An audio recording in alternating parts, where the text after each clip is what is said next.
One of my favorite definitions comes from Julian Egeman, who's a professor at Tufts, and he focuses on what he calls just sustainability, just as in justice, right?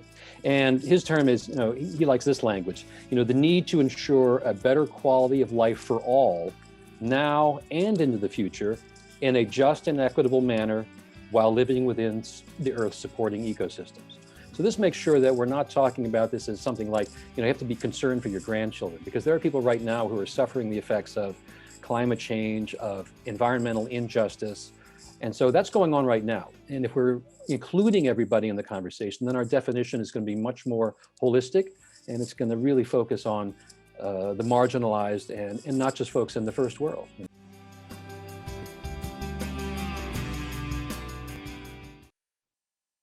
Hello, and welcome to Student Affairs Now. I'm your host, Keith Edwards. Today, we're discussing sustainability in higher education. We'll be discussing what it means and how we can integrate it both into student learning and how we operate. Student Affairs Now is the premier podcast and learning community for thousands of us who work in, alongside, or adjacent to the field of higher education and student affairs. We hope you'll find these conversations make a contribution to the field and are restorative to the profession. We release new episodes every week on Wednesdays. Find us at studentaffairsnow.com or on Twitter. Today's episode is sponsored by Stylus Publishing. Browse their student affairs, diversity, and professional development titles at styluspub.com.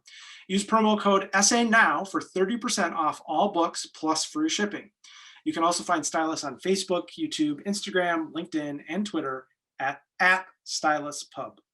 Today's episode is also sponsored by LeaderShape. LeaderShape is a not-for-profit organization that has been partnering with colleges, universities, and organizations in creating transformational leadership experiences since 1986.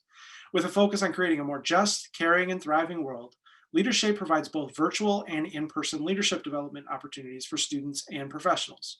When you partner with LeaderShape, you will receive quality development experiences that engage learners in topics of courageous dialogue, integrity, equity, resilience, and community building. To find out more about their virtual programs, visit leadershape.org/virtual programs. You can also learn more about their org on Facebook, Twitter, Instagram, and LinkedIn. As I mentioned, I'm your host, Keith Edwards. My pronouns are he, him, his. I'm a speaker, consultant, and coach, and you can find out more about me at keithedwards.com. I'm hosting this conversation today from Minneapolis, Minnesota, which is the ancestral home of the Dakota and the Ojibwe peoples. Today, we're talking about sustainability in higher education and student affairs. I'm very excited to have three great guests with us today. Let's go ahead and meet them. Thanks to the three of you for joining us. I know you bring various perspectives and angles in student affairs. Would love to get to know you a little bit. Vigor, let's go with you first. Sure. Hi, everybody. My name is Vigor Lamb. I use him pronouns. I'm a former student affairs professional, but now a consultant with Kitchell CEM at the City College San Francisco in facilities, construction, and planning, based on the unceded and ancestral homelands of the territory of the Ramaytush and Ohlone tribal nations. I think for me, my experience with sustainability, I don't have any formal sustainability in student affairs roles, but I think what really I think about is a class I took in undergraduate as a landscape architecture major is a making a meaning of landscapes writing class that really stuck with me. And I think ever since then, I've really just, my mind has been surrounded by sustainability and green and what that means to live sustainably. Mm-hmm. That's really great. Well, thank you for being here. Grace, let's hear from you. Absolutely. Hi, my name is Grace Kazmierski. I am the Assistant Director for Student Engagement at the University of South Carolina in their Office of Sustainability, which is actually housed in Student Affairs. So it's a little bit different than many offices of sustainability on campus. I kind of came to sustainability by accident. I was a public health undergrad, went to pursue my master's in higher education and student affairs, and ended up really wanting to work with a supervisor in our office, and just kind of came in as a graduate assistant. I've bounced around as an academic advisor, and now I'm here in this assistant director role. Awesome. Wonderful to have you here, Grace. Paul, let's hear about you. All right. Hi, everybody. My name is Paul Morgan. I use he, him, his pronouns. I'm a professor of education at Westchester University of Pennsylvania, which is outside Philadelphia. And on land, we are occupying land formerly occupied by the Lenape people. I said I'm a professor of education. My area of emphasis is education for sustainability. I founded the certificate programs in education for sustainability. I also served for 3 years as the university's sustainability coordinator, sort of part-time job. Perhaps most of interest to this group, I teach a required course in our master's program in higher education policy and student affairs called the Sustainable Campus. And I've long been interested in how, in particular, student affairs can really lead the charge in doing sustainability, because there's lots of things we can do outside of the classroom. I'm a big fan of outer classroom experiences, and realize, because I'm a professor, the limitations of what we can do in class. Mm-hmm. Wonderful. Well, that's music to the ears of our listeners who are spend a lot of time fostering that learning outside the classroom. Let's as good academics and knowledgeable people, let's define our terms. Paul, let's stick with you. How could you tell us a little bit about what sustainability means and how it's come to mean this in this context? Yeah, when we talk about sustainability, naturally we can go back as far as like the 1970s and Earth Day. And this is certainly kind of the budding in the United States of some kind of consciousness and awareness of, you know, the fact that we live on a planet. When you think of Earthrise and things like that. But it was kind of all people think of it a landmark moment when we start talking about sustainability as opposed to eco or environmental things, which was in 1987, kind of the Common Future report, otherwise known as the Brundtland Commission, came out with a definition of, and there are terms here we can kick around, but there's sustainable development. And sustainable development is the idea of meeting the needs of the present without compromising the ability of future generations to meet their needs, right? That's been used over and over, and it's served us well for a long time. And let's be clear, the idea of sustainable development is contested. Some people think of it as an oxymoron because we continue to grow, and that's part of the problem. So how do you develop without continuing to kind of chew up the planet? That's one of the challenges. More recently, people have been turning to definitions of sustainability that really put people first, because if we're honest about this, you know, it's not about saving the planet. The planet has experienced all sorts of catastrophes in the past, mass extinctions from asteroids, all kinds of things. So the planet's not going anywhere, but it could be that we are going somewhere. And so we really need to put people first in terms of the human endeavor, but also recognize the most marginalized. One of my favorite definitions comes from Julian Eggman, who's a professor at Tufts, and he focuses on what he calls just sustainability, just as in justice, right? And his term is, you know, he likes this language, you know, the need to ensure a better quality of life for all now and into the future in a just and equitable manner while living within the Earth's supporting ecosystems. So this makes sure that we're not talking about this as something like, you know, you have to be concerned for your grandchildren, because there are people right now who are suffering the effects of climate change, of environmental injustice. And so that's going on right now. And if we're including everybody in the conversation, then our definition is going to be much more holistic, and it's going to really focus on the marginalized and not just folks in the first world. You know, we need to be, this is really a challenge to take a global or planetary perspective. So that's what we're talking about when we're talking about sustainability. And I will just say a few other terms or phrases people think about when we talk about sustainability. We can talk about triple bottom line, which has been around for a while. It's a little less in favor these days, but still used. The idea that we ought to be focusing on people, planet, and profit. Again, these are contested ideas, because some would say, well, that works, but are we assuming we can just live our usual lives and just kind of tidy things up in terms of social justice and the environment and everything will be fine? Or do we need to do much more massive transformations? I'm more in the camp of thinking we need to really reinvent everything, which means we may need to question what we mean by, like, what's the role of economics and profit? How do we provide for people without doing it in a way that's undermining the ability of future generations to live? So I'll leave it there, and I'll let my colleagues jump in and add their bit. Yeah, and I'm thinking, I also think about the triple bottom line, use the 3 Ps. I also like equity, economy, and environment, the 3 Es. So I think these are just some nice things, and particularly to move us away from just thinking about sustainability as recycling and green building and just the environmental, because as you're pointing to, the equity and justice issues are so central to this.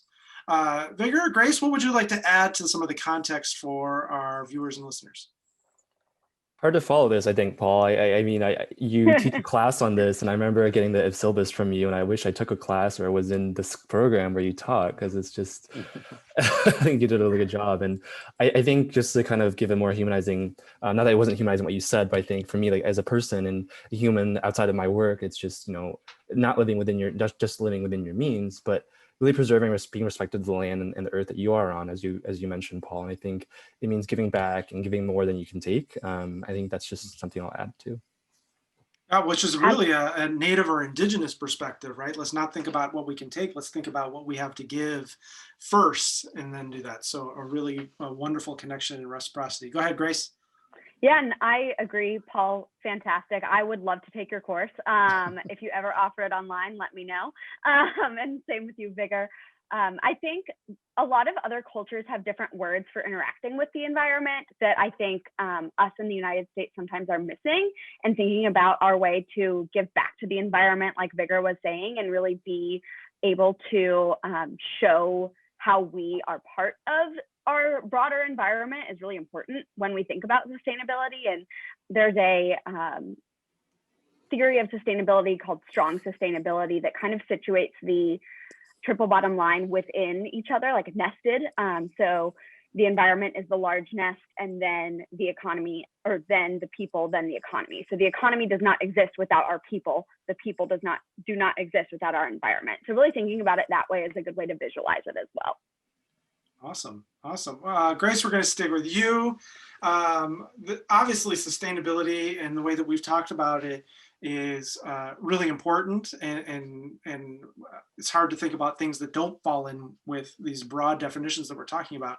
But why, to help us understand why this is so important to higher education in general and student affairs specifically, as you mentioned, you're in a sustainability office housed within student affairs, so you're really on point for how we can think about this. Yes, absolutely. I think one of the things to think about is at universities, we're preparing our future leaders for tomorrow. So these students, especially Generation Z, we know that they're already dealing with climate anxiety. The burden of climate change is already upon them. And so really preparing them to take that on and to take on that challenge from all the different areas, from a local level to a national and global level, is really important in helping them understand how they can play a role in promoting sustainability and really integrating it into our daily lives. I think as well, universities are like basically small cities.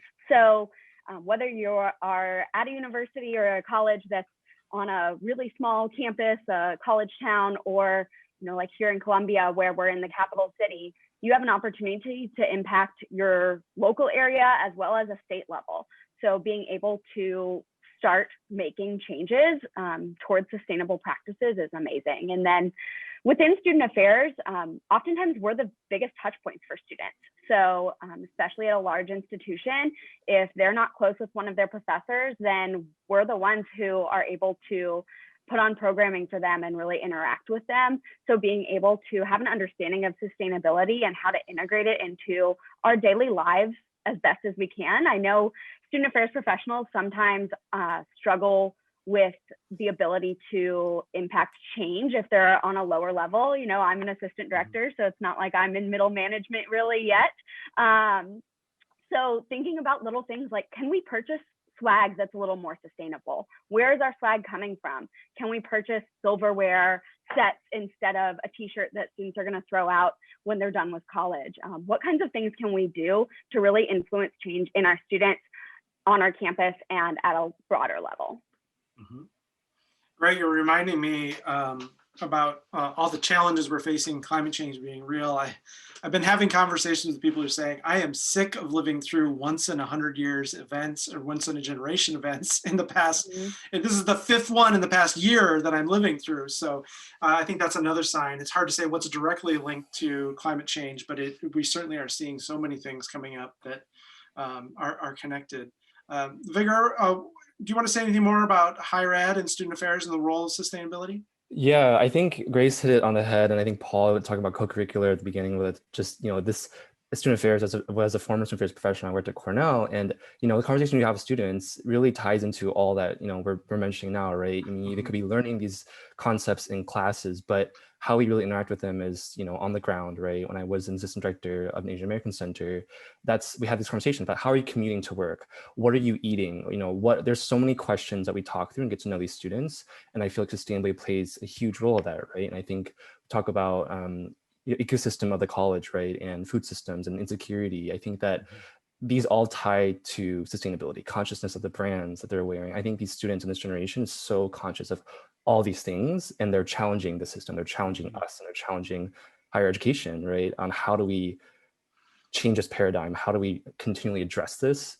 And I feel like as someone that doesn't work like Grace in sustainability, I had these conversations, but it's so important to have, right? And we're having them again and again with students day in, day out. Right. Well, and we just had a previous podcast around Gen Z, and really hearing that generation really, they described, Corey Miller and Megan Grace described them as digital change makers, which are two different things. They're comfortable in the digital environment, and they want to make change because they're feeling, as Grace, you mentioned, this pressure. This is happening. This is real. This is now, that anxiety. And also really wanting to make a difference. And, we want to prepare them for life after college. But one of my real irritations when we talk about college is not real life. This is real life. This is a real experience. The way institutions functions, the cities, the communities we create is wonderful ways for us to practice being community in more sustainable ways. Paul, what would you like to add? Oh, well, let me add this. I really appreciate what my colleagues have said, and particularly point about, this is where, leaders come from in a way. If you think about, what's our theory of change? We've been told by the UN, we need to turn this ship around by like 2030. That's a short period of time, relatively speaking. And you look at the major institutions in society, higher ed and research is one of them. And so what's our role in, kind of a global turnaround? Well, one is we have an opportunity to work with young people for 4, 6, or many more years in the classroom, outside the classroom, and then to be able to prepare them to be change agents who are going to go out to all fields.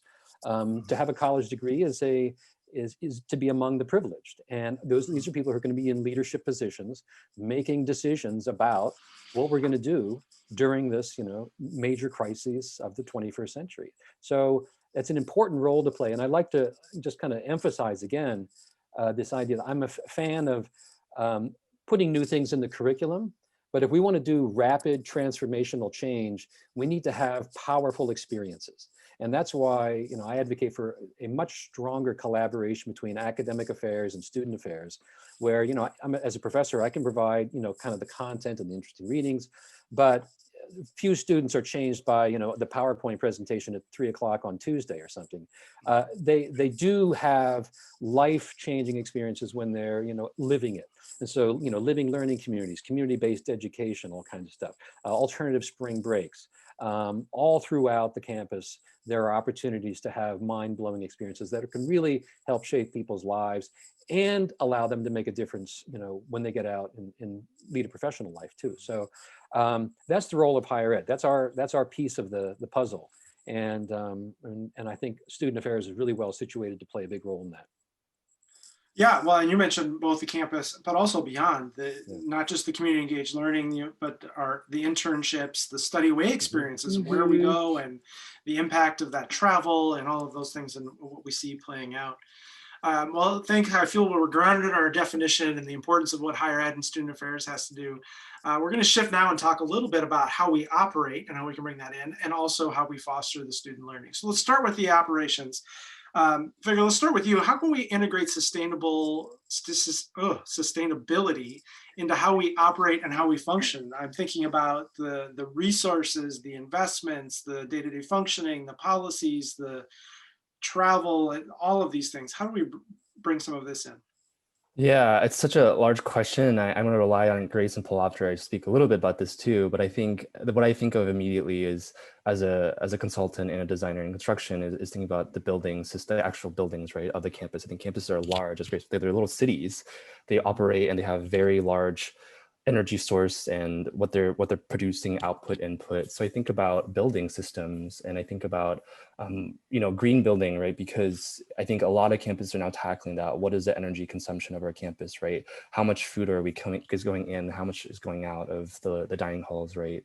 I think about life cycle costs of buildings, and I'm trying to like not regurgitate all these terms about building, but it just to me that's what I'm living in now in my work at City College San Francisco. We're trying to help the client and facilities and partnering with student affairs for the student affairs building we're designing, right? What does that look like, right? How can engineers and people design these systems and buildings, how does that translate to the actual building itself and for the users that are living and working in this building, the students are using this, right? Does it mean materials that are used and sourced? Does it mean the air quality, right? With COVID happening, does it mean, what does that mean for us to really think about those things and the land that we're on, the land we're occupying, just the sunlight, right? How do we, there's just so many things to think about when you're, how to integrate that physically into a structure. And so I think that there's a few things I think about, and I think I want to stop there because I'm curious that's just the moment I'm thinking right now. And I can probably think of other things as well in a bit. Well, I'm also thinking about who do we hire? Who do we hire to build the buildings? Where do they come in, as we get at the equity and the economics and the intersections here? Paul, do you want to add more to this? If you give me a chance, I will always add more. Go for it. I'm soaking in this stuff all the time, and I love conversations like this, and particularly around when we talk about operations. I know some people have kind of poo-pooed the operations side of things because they say we can have lots of green buildings, but it's just that's not really affecting anything beyond that, and because we can see like the institution as a little island of perfect green buildings that in a sea of otherwise unsustainability, right? And so thinking about how you integrate student affairs with operations and buildings and the academic affairs side, that's the stuff to me that's exciting, where we do these full true collaborations. And for instance, at my institution, Westchester University, we do our kind of sustainability professional development work for staff, faculty, students, and community members if they want to join, so that everybody sees themselves as having a role to play. If you work on grounds at the institution, our head of grounds is one of our biggest champions for sustainability. And then we're able to do programs so that students understand what's going on grounds. The same thing with buildings. Instead of having sort of things built and then nobody on campus really understand what it's about, then we've missed an opportunity as a learning institution. And so being able to make visible the things that are so invisible, everything from the energy to the material flows and waste and all that kind of stuff. Students who are on campus ought to be getting a thorough, lived, holistic experience of all of those things, right? And not simply just what's going on in the classroom. So I don't know if any institution that has perfected that, but that's definitely the trajectory, really kind of that full-on holistic experience. So maybe they've got this going on in South Carolina. I don't know. Well, I would echo what you said, Paul, and you as well, Vigor. I think one of our main goals in the Office of Sustainability here is that community engagement and engagement with faculty, staff, and students. So while my role is mainly focused on student engagement, we kind of use those students who are interested in sustainability and are advocates for sustainability to be the voices of our office on campus and in the community. And so we have, like Paul said, we have a couple different seminars or trainings that students and faculty and staff can take on how to live more sustainably, how to make their office more sustainable. So we have a green certification program for offices and events that any office, any student organization or staff member can participate in, so they can see, okay, what things in my office can I do in my everyday to live a little bit more sustainably? And then from a community level, it really is a partnership. And I think that's something with integrating sustainability into these organizations. We need to think about, how do our universities interact with our community? How do they interact with the spaces around them? And then what can we do to improve those strengths and those ties in order to make our mission just a little bit more critical?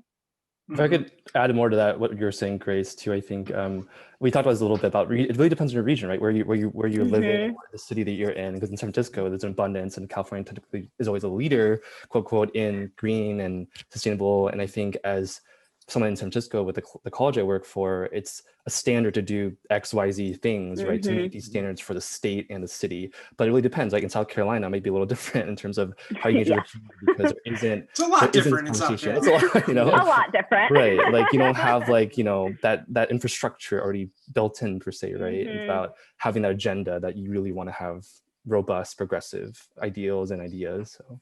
Yeah. Which means it's even more important to lead there, right? Because right, whatever the University of South Carolina can do can really make a big difference in leading lots of others. And I found that there's a couple different ways we can go about creating that change. So at University of South Carolina, we don't really have a huge top-down approach, right? Like our sustainability is not a super important topic for the state of South Carolina, at least in legislature. And so our students are very, very interested in sustainability. So we really utilize and cherish their energy to start creating some change on campus. And they're running a divestment program right now a divestment campaign to encourage the university to divest from fossil fuels and think about other investments that are a little bit more green. So, you know, the students are just the best for us anyway. Yeah, I really appreciate bringing in the investment policies and practices and divestment. I think the other thing that I was thinking about was procurement and where do we purchase all the legal paths and supplies, and where does all of this come from? Who's making it? Under what circumstances? Both environmentally, but also equitably. And then what are the economies we want to support? Because each one of these becomes a political decision, which we often don't think about, which doesn't mean it's not political. It's just we're just being sort of oblivious to it. So that's a lot about how we operate, how we can do that from the institutional level in terms of the endowment to, as you were pointing out, Grace, the micro level of offices and how they function and what they go about doing and getting some certification, which is great. But a lot of what we do, as you all have pointed to, is student learning. And how do we help students learn while they're on campus so that they can make a difference for the rest of their life? And so, Grace, let's start with you. How are you helping students learn about sustainability while they're at South Carolina? And what are the strategies and approaches that have really been working? Absolutely. We have a couple different engagement programs that students can get involved in. And I think one of the things that has made that successful is the ability to integrate not only sustainability aspects and hands-on projects that our students can get involved in, but also an opportunity for them to build their leadership and employability skills. So even the students who might not be super interested in sustainability want to build their leadership and employability skills. And so we try to really make sure we have a space for everyone in that. And we've also done a better job this semester with being able to connect with professors and our University 101 programs that has over 200 sections of a freshman seminar. So being able to present just to classes in those spaces and really bring that in. Another thing that we really cherish is thinking about our campus as a living lab. So we have several community gardens on campus. They keep popping up. I swear we have a different one every year, which is amazing. But giving students the opportunity to see how food is grown, where their food comes from, how organic produce tastes different than produce they might buy in the grocery store, and what different local produce they can buy or they can grow themselves to be able to see that full cycle. When it comes down to sustainability, a lot of things are about, a circular economy. You're thinking about things holistically. So any way we can show students this is where this comes from, this is where it ends up, tours of our local recycling center, anything we can do to get students out there in the community to see what issues are affecting our city, our state, our community, and be able to see that firsthand, I think is really impactful. And as Paul was saying, anything in the curriculum, we have a great partnership with our School of Earth, Ocean, and Environment. They are great champions for sustainability on campus. And so we're hoping to see some more sustainability involved in the curriculum in the future. But that's really how we think about sustainability and student learning, is trying to interact it in any point in time. I'm really hearing the interconnectedness, right? The interconnectedness of the planet with our choices, with our food, and where does it come from, and who do we buy it from, and then what is the food waste, and what happens to that?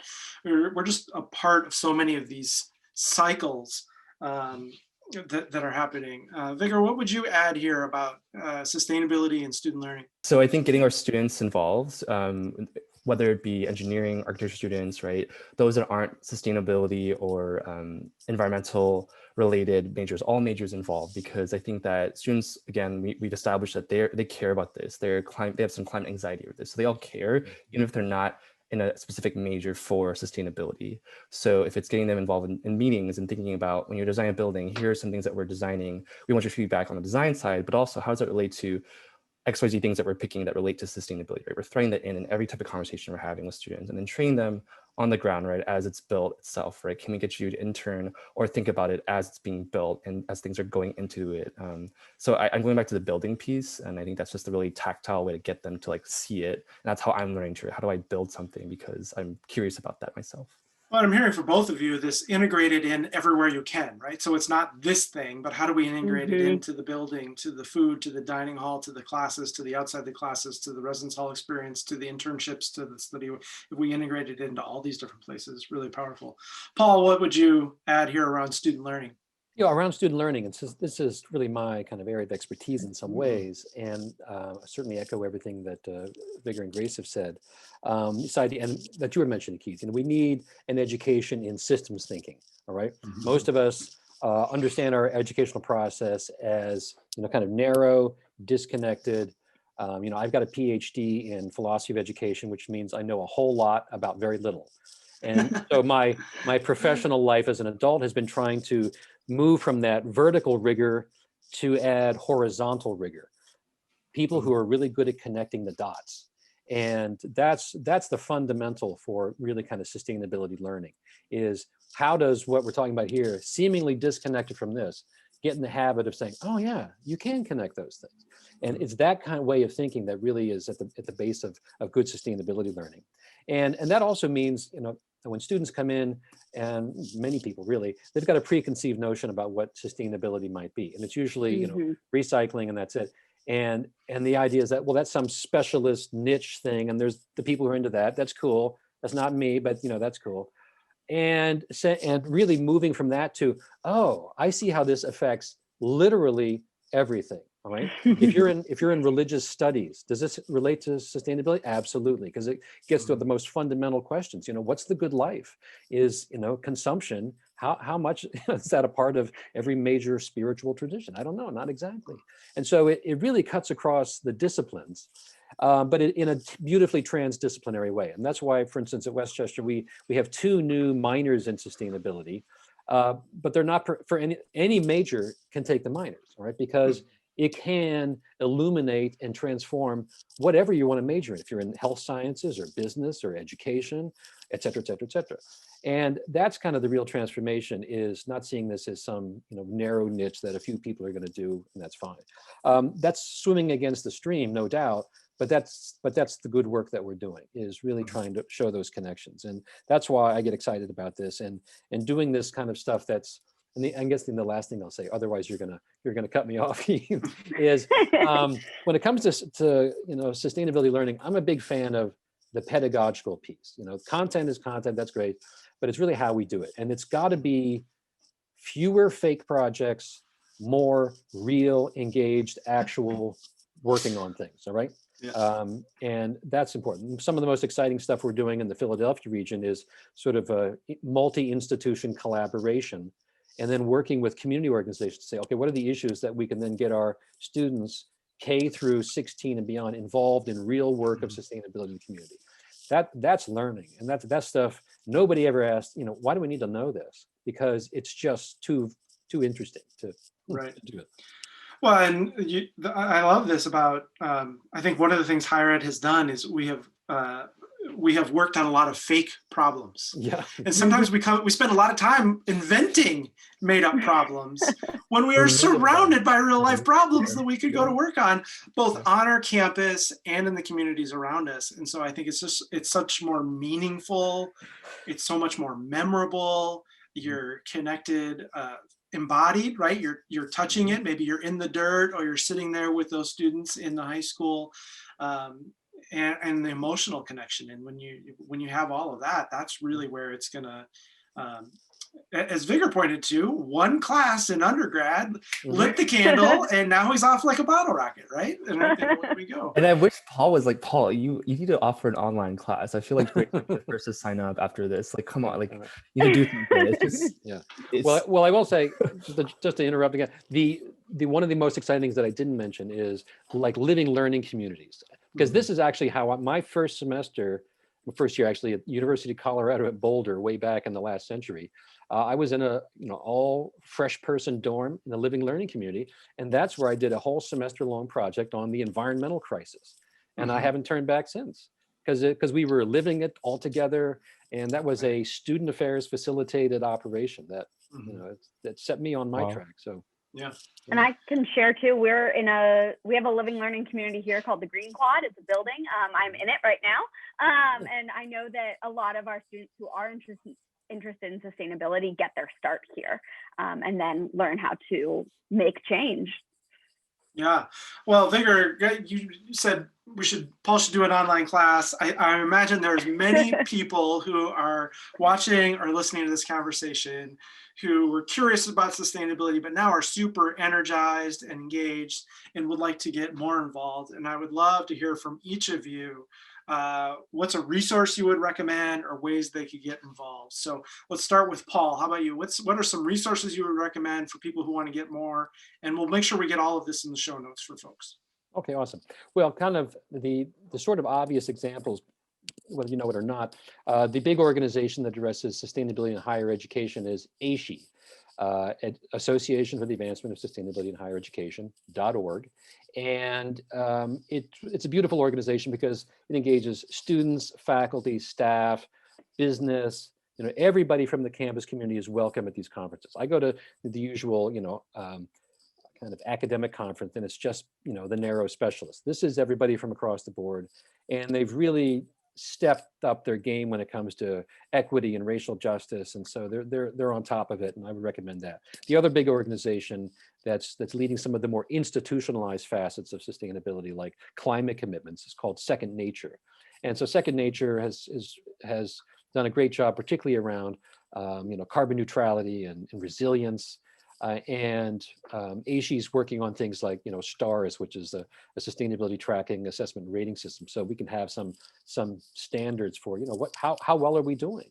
So those organizations have webinars and conferences, and have been virtual for the last year, of course, but really tremendous resources there. And I'll turn it over to my colleagues to add on. Well, and we got Grace and Vigor connected through ACPA and NASPA, so let's not fail to mention ways you can get connected there. Grace, what are other resources or ways for folks to get involved? Absolutely. I think one thing that's more practical is normalize learning alongside your students. If you don't know something, that's okay. Learn with them. Start a book club with your group of students. Share an article that you read. Normalize that, because that creates change. And then aside from that, I would echo what Paul said about ASHE. ASHE is fantastic. If your campus has an ASHE membership, you have access to their resource hub. They have all sorts of different resources for programming, for buildings, everything on there. So I highly recommend ASHE.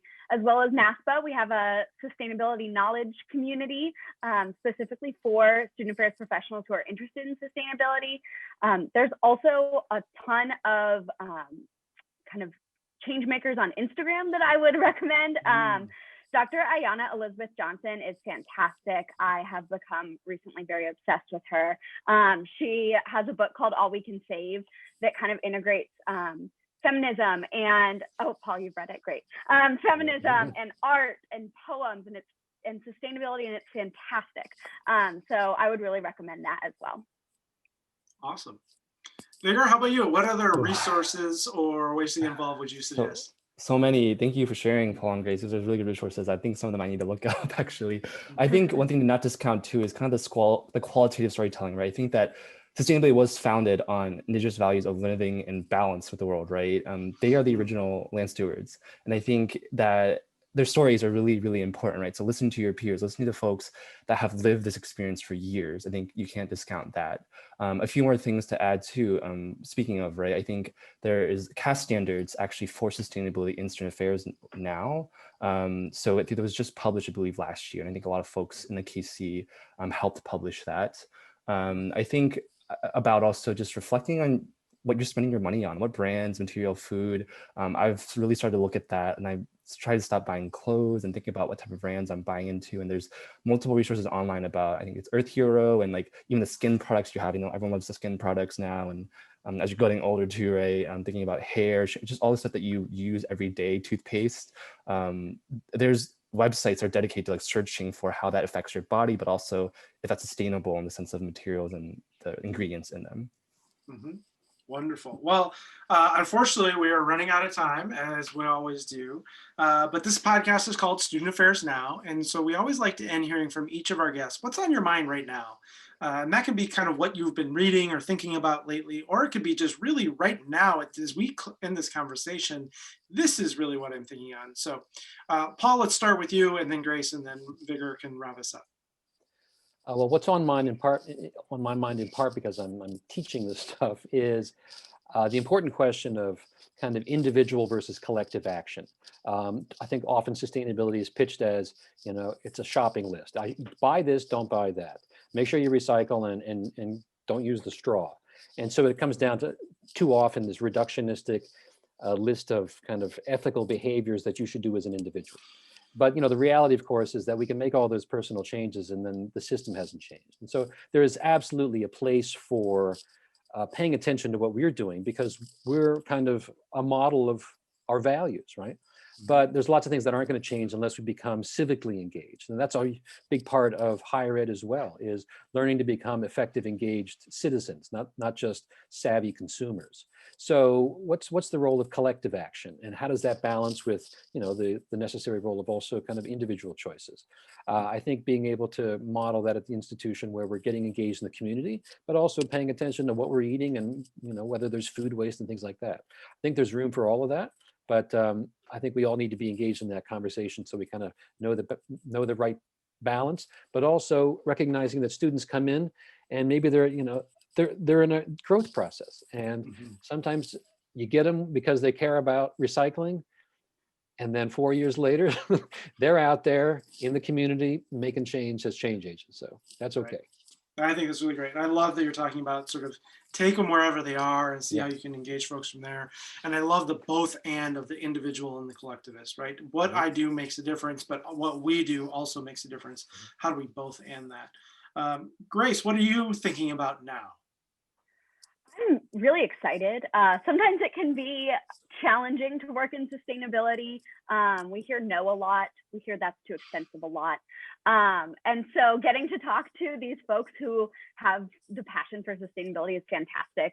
Another thing I've been thinking about and pondering is, as COVID-19 has impacted our campuses so much, what things about this have we learned? What things about this have we started to improve upon that we can make in the new normal? So a lot of campuses have done outdoor classrooms, a fantastic way to have students out in the environment, whether they are even just sitting in a chair. That vitamin D is always good.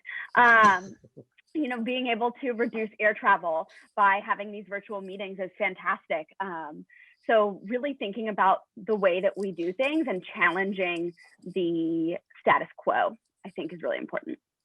Great. And Vigor, what's on your mind? What are you pondering, troubling, or thinking about now? Yeah, it was really nice to hear Paul and Grace's first, because I think what Paul was mentioning about the collective individual, I think that's it's like, I think of Eastern Western, right? As an Asian American, I feel like my family values are just what you were saying, Paul, like very collectivist, thinking about yourself and the family, not just yourself, but the family, right? I think that's really infused in me. And I have to kind of think about that as an American too, growing up here. What does that mean? And then I think about, next generation, right? I have a few nephews and a niece now, and shout out to them.